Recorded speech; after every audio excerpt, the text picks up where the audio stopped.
Mr. Pai, I know that you have opposed this move, because my colleagues were saying that they had a word with you.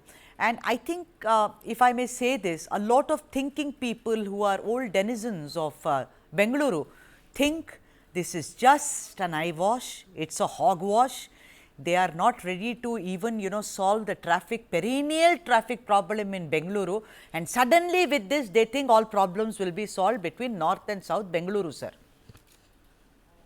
I totally agree with you. I think it's been a long fought out battle to get Cubbon Park back for the citizens. And I think we got it on second Saturdays, fourth Saturdays, and Sundays. So when you go there, you'll see people walking, enjoying themselves, and large numbers of people doing that. It is a lung space where most people come to. And now we hear government is encroaching on it in a very unethical manner. And I think there's an oppressive government that is doing that. Let me explain. Yeah. Now, they say that if 3 hours, if you open up on 2 alternate Saturdays, traffic will improve.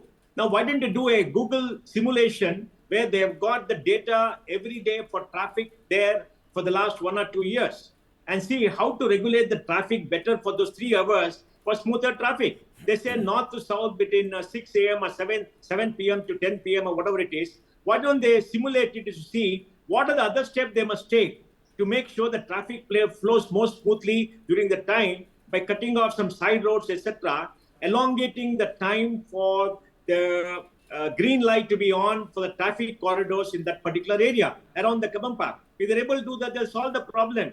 Why do something for 3 hours on 2 days and get the traffic again, and why spoil citizens' right to have some, good refreshment there, good air there? Yes, they will say that Cubbon Park is closed from 7 to 10 p.m., 7 p.m., 10 p.m. for people. People are not there anyway, so we'll do it. But all those are irrelevant. They're not irrelevant because it's an encroachment on our rights to enjoy our park, which we got after a hard-fought battle. It's a sign of a failed government that they are admitting that they're not able to manage the traffic. They're not able to get public transport on. So they have to do all this kind of thing. And how many people are going to benefit? A small number of people will benefit. The great majority of Bangaloreans don't want this. Great majority of Bangaloreans want it to be as it is. Great majority of Bangalore will want Cubbon Park to be closed throughout for traffic. But people also want that. And Sudha, they have shut down Vidhan Sauda. We used to go to Vidhan Sauda Saturdays, Sundays, sit on the steps and enjoy it. They shut it down.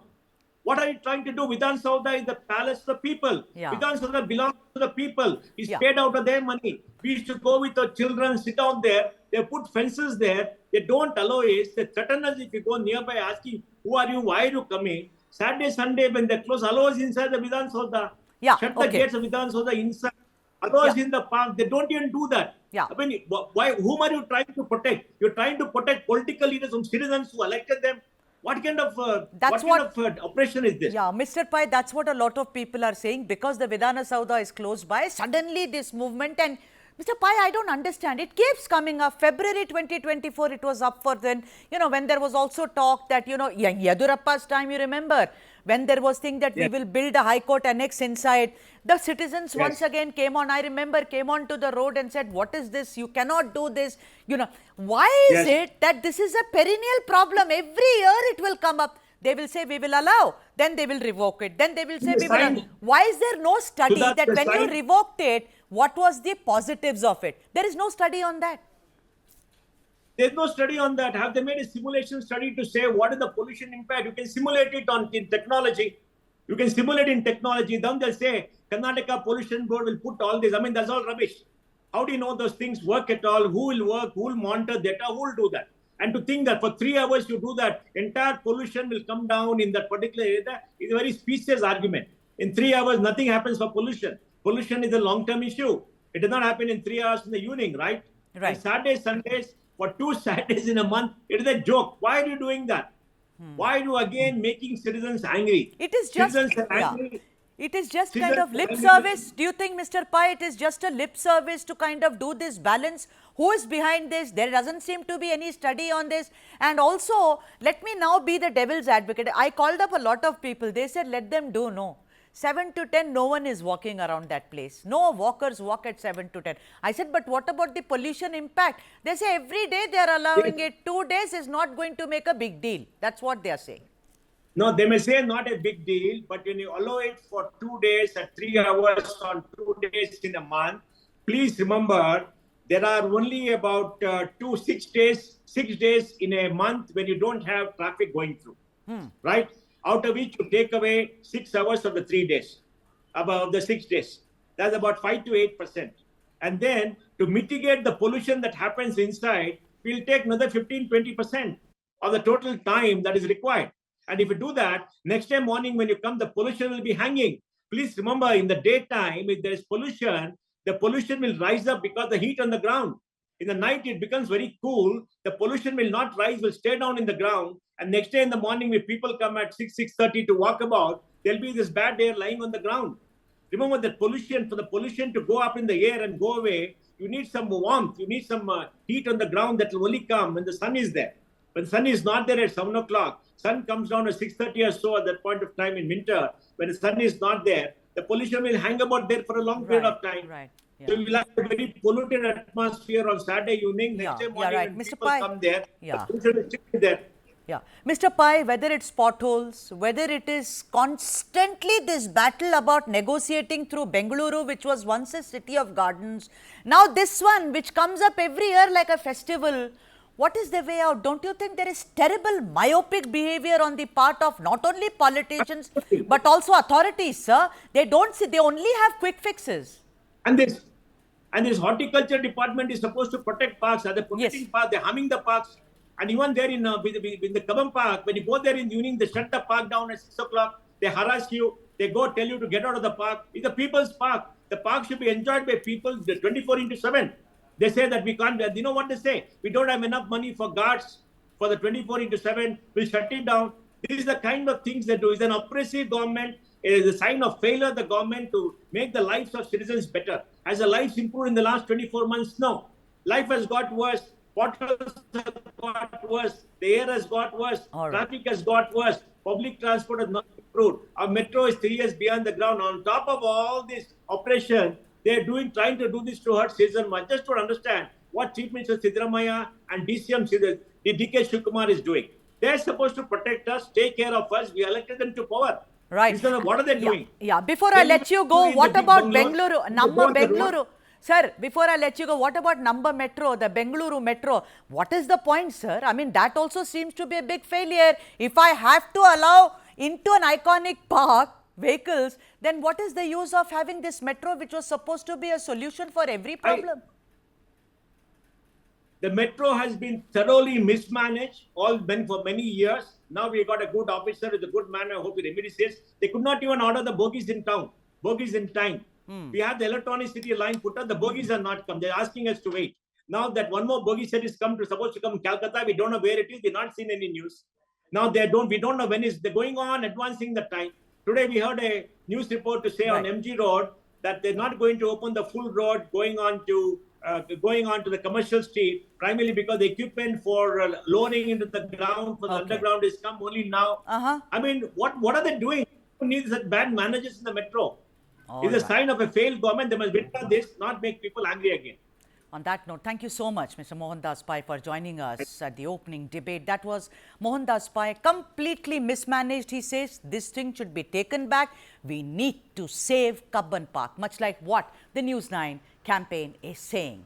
Next up, on the same story, joining me, Sandeep Aniruddhan, Governor, Citizens Agenda for Bengaluru, and we are also waiting for yet another guest to join us. Sandeep Aniruddhan, this, I was talking to Mohandas Pai, this comes up every year like a festival. You know, 2 days we will allow it for 3-hour window so that the pollution is... What kind of, you've always been saying that quick fix solutions will not work for Bengaluru. The city has expanded. It's gone way beyond our hands. Something else needs to be done. We got to go back to the storyboard, Sandeep. We don't have to go back to the storyboard, Sudha. We just have to go back to our constitution. More and more, I am very shocked to see that the government is becoming anti-nature and anti-people. Let me stress these two things. Anti-nature because it's trying to open the roads through the parks again, whereas there should be actually no road through the park. I don't even see why we're having this negotiation where there is a road through the park and then we're debating whether it should be open or closed. If you ask me, the road should be scrapped. It should be made gardens. It's in the middle of a big garden. Why do you need roads and thoroughfare? Secondly, if you notice, this government has already made another announcement to build roads in the buffer zones of Rajkalways and Lake. This is actually a direct violation of the laws in place. The present operative laws very clearly say that the buffer zone of Rajkalways and lakes are no development zone, and the government, using taxpayers' money, is announcing a project to violate the law. Sandeep, a lot of people feel that this Cubbon Park, because it is just around the corner, is the Vidhana Saudha. Therefore, these things are done because important people, politicians, they all are there. You know, it is because of that. They have complained, some of them allegedly, that it's very difficult to kind of travel around that place. So please open this up for us. That's what it is being said. Do you think it is the place which has made once again for Cubbon Park, the horticulture department to say that, okay, you know, let's open the traffic, of course, the traffic, to say let's open this up for vehicular traffic on alternate Saturdays, Sandeep, Aniruddhan? Certainly, Sudha, the pressure usually comes from myopic people who are in power. And first, it is obviously the politicians, then bureaucrats, and then a lot of business community who are in the central part of the city will also be hoping to have a quick. Now, this also shows that the government has not made any effort to put in place a very good mass transit system which can take away the traffic load. The traffic load is increasing because we have very poor mass transit. We don't have public transport. What about So the metro? actually planning. Sandeep, what about the metro? It was like, you know, for brand Bengaluru, it's going to solve all the problems. Just now Mohandas Pai said, terribly mismanaged. Nothing has improved. No, but Mohandas Pai is also touching only on the surface. He is not questioning why the 74th Amendment, which was passed in 1992, should have been implemented. We should have had a Metropolitan Planning Committee, which is the planning authority for the city. We should have employed about 100, 200 transport and urban planners. We haven't had any of those in the last 30 years, and we've had like massive growth.